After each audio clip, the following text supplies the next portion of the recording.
নমস্কার বন্ধুরা। কে কেমন আছো? আশা করি সবাই ভালো আছো। বছরের প্রায় শেষে আমরা চলে এসেছি। কদিন পরেই নতুন বছর। তো এই সময় ঠান্ডা পড়েছে, একটু ভাজাভুজি খাওয়া তো হয়। তো আজকে আমি দেখাবো লইটা মাছের পাকোড়া। খুবই ইজি করাটা। এই সময় খেতেও ভালো লাগবে। ভাজাভুজি লোকে তো এদিক ওদিক যাচ্ছে সব সময়। তো একটু পাকোড়া টাইপের কিছু হলে বেশ খেতে মজা লাগবে ঘুরতে বেড়াতে। তো আমি দেখাচ্ছি লইটা মাছের পাকোড়া। তো লইটা মাছটাকে আমি আগে ভালো করে মেরিনেশন করে নিয়েছি। তো ওটাকে নুন, হলুদ আর একটুখানি আদা রসুন বাটা আর লেবুর রস, এটা কিন্তু মাস্ট। লেবুর রস দিয়ে আমি ভালো করে মেরিনেশন করে রেখে দিয়েছিলাম।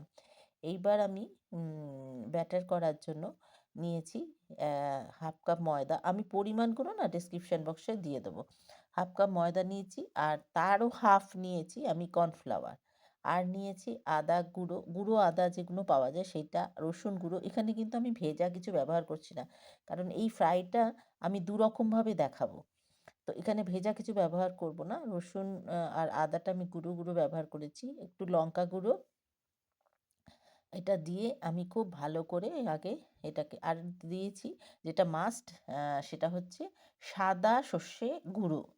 ঠিক আছে, আমি শুকনো সর্ষেকে গুঁড়ো করে নিয়েছি, দিয়ে ওটাকে ভালো করে ফেটিয়ে নিয়েছি যাতে কোনো লাম্পস মানে ডালা ডালা না থাকে। আর সামান্য নুন দিচ্ছি, কারণ একটু নুন দিয়ে তো আমি মেখেছি। তাছাড়া একটুখানি লোটে মাছটা একটু নুনটা তো ভাবে থাকেই, এই জন্যে আমি একটু নুনটা একটু বুঝে দিতে হবে। তো যাই হোক, নুন দিয়েছি। দিয়ে এবার ওটাকে ভালো করে ফেটিয়ে যাতে একদম মিহি হয়ে যায় সেইভাবে করে লটি মাছটাকে তুলে ওর মধ্যে দিয়ে দিলাম। দিয়ে ভালো করে মাখিয়ে নিতে হবে যাতে পুরো লোটে মাছটার গায়ে ওইটা লেগে যায়। জলটা কিন্তু একদম দেওয়া যাবে না। এই যে আমি এতক্ষণ রেখে দিয়েছিলাম 10-15 মিনিট, তাতে যে জলটা বেরিয়েছে জলটাকে ফেলে দিতে হবে। দিয়ে এবার এইটাকে আমি মাখিয়ে, ভালো করে মাখিয়ে তুলে নেব।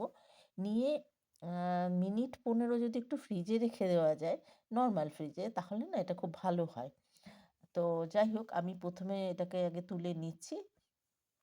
এটা খেতে সকলেরই খুব ভালো লাগবে, কারণ খুব মচমচে। আর লটি মাছের কাঁটা যেটা থাকে সেটা তো খুবই মানে হালকা হয়, কাজেই ভাজাতে অতটা বোঝা যাবে না, তবুও খেতে গেলে যেটুকু মুখে পড়বে সেটা বেছে নিতে হবে। তো যাই হোক, আমি এটাকে তুলে নিলাম, তুলে নিয়ে একটুখানি রেখে দিচ্ছি।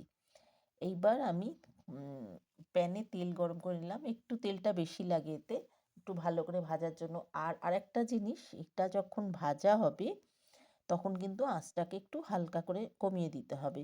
কারণ যদি জোরে আঁচ থাকে, হাই ফ্লেম থাকে, তাহলে কি হয়, মাছটার বাইরেটা লাল হয়ে যাবে অথচ ভেতরটা কাঁচা কাঁচা থাকবে, সেটা খুব একটা ভালো লাগবে না।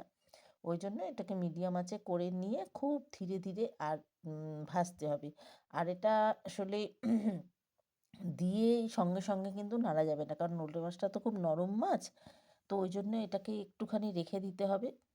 5 মিনিট মতন রেখে দিয়ে তারপরে এটাকে উল্টে পাল্টে করতে হবে। আর এটাকে একটু স্লো, মানে মিডিয়াম আঁচ মানে করতে হবে, এবং ধীরে ধীরে ধীরে ধীরে করতে হবে। এটাকে কিন্তু তাড়াহুড়ো করে ভেজে, মানে যেরকম আমরা মাছ ভাজি ওরমভাবে করলে হবে না, একটু স্লো করে আস্তে আস্তে করে ভাজতে হবে। এবং তাতে বেশ মচমচে ভাবটাও আসবে, সুন্দর পুরো ভেতর বাইরে সবটাই ভাজা হবে। তা আমি এইভাবেই মোটামুটি করে, মোটামুটি 8 থেকে 10 মিনিট লাগে হালকা করে ভাজতে ভাজতে। তো আমার মোটামুটি ভাজা হয়ে গেছে, আমি এবার তুলে নিচ্ছি। তুলে নিয়ে এবার এটাকে আমি তুলে নিলাম। অবশ্যই এটা অবশ্যই এটা বাড়িতে করে দেখবেন এবং কমেন্ট বক্সে জানাবেন কেমন হলো। আমার চ্যানেলটা যদি এখনও সাবস্ক্রাইব না করে থাকেন তাহলে সাবস্ক্রাইব করার অনুরোধ রইল। আর রেসিপিটা বাড়িতে করে দেখবেন, আশা করি ভালোই লাগবে। আর যদি ভালো লাগে তাহলে বন্ধু বান্ধব আত্মীয়স্বজনকে শেয়ার করে দেবেন। আর পাশে থাকা বেল আইকনটা মেরে দেবেন, তাহলে আমার চ্যানেলে যে সমস্ত রান্নাগুলো আমি দেখাই তাহলে প্রথমেই আপনার কাছে চলে যাবে। এইবার আমি যেটা দেখাচ্ছি, এই যে ব্যাটারটা আমি করে রেখেছিলাম, এটা আমি কিন্তু একটু জল দিয়ে, নর্মাল জল দিয়ে গুলে নিয়েছি। এইবার যেটা আমরা সাধারণত মানে করতে গেলে, বড়া করতে গেলে বা এই জাতীয় করতে গেলে লাগে, আমি ওই মাছগুলোকেই আবার ওর মধ্যে ডুবিয়ে এবার এটাকে ভাজছি। মানে ডবল কোট যেটাকে বলে। একবার তো ওটাকে শুকনো আমি করেছি, এবার আমি ওটাকে জলে গুলে নিয়েছি ব্যাটারটাকে নিয়ে। কিন্তু ব্যাটারটা জলে গুললে মানে খুব পাতলা হবে না, একটু ঘন করে আমি ওটাকে আবার ওর মধ্যে ডুবিয়ে এবার এটাকে ভাজছি। আমি এইজন্যই বললাম তখন যে আমি ২ রকমভাবে দেখাবো। ওটা তো শুকনোটা ভেজেছি।